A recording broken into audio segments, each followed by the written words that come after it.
Welcome back to preparation सारथी. जे आणि M H C टीची तयारी झाली सोपी या सिरीजमध्ये आपण डेफिनेट इंटिग्रेशनची पी वाय क्यूज बघतो आहे. याच्यामध्ये हा 5 मेच्या शिफ्टचा पी वाय क्यूज आहे. Integration from 0 to 1 log of x plus 1 D x.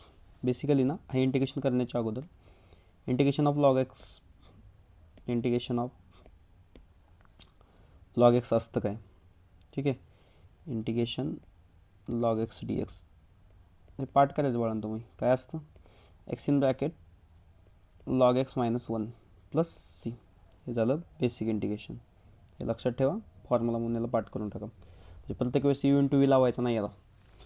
So मग आपला इंटिग्रेशन इथं काय आहे, आपला question 0 to 1 log in bracket x plus 1 D x, ठीक आहे, इज इक्वल टू काय येईल या फॉर्म्युल्यानुसार.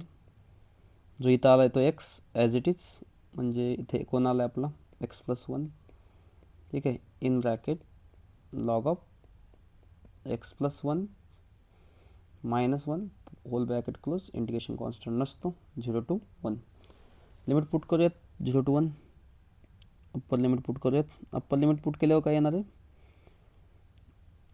1 + 1 2 लॉग 1 + 1 2, ठीक आहे,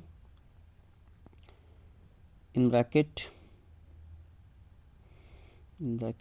पुट केल्यावर लॉग 1 + 1 2 मायनस 1 ब्रॅकेट क्लोज. हे झालं upper limit. Lower limit put करूयात. लोअर लिमिट काय आहे, 0 + 1 1 इन ब्रॅकेट इथं 0 ठेवल्यावर 0 + 1 1 आणि लॉग 1 किती, लॉग 1 0 असतो, नाही लिहिलं तर चालतं त्याला. 0 - 1 ब्रॅकेट क्लोज. नव्याला सोडवूयात आपण. काय येणार आहे, 2 ने आतमध्ये मल्टिप्लाय केलं, 2 log 2 minus 2 minus into minus plus 1. त्याला पुन्हा अगेन सोडवल्यावर काय येणार आहे, 2 log 2 मायनस 1. कुठल्या ऑप्शन डी मध्ये दिले, 2 log 2 मायनस 1 ऑप्शन डी मध्ये दिले, ठीक आहे. थँक्यू.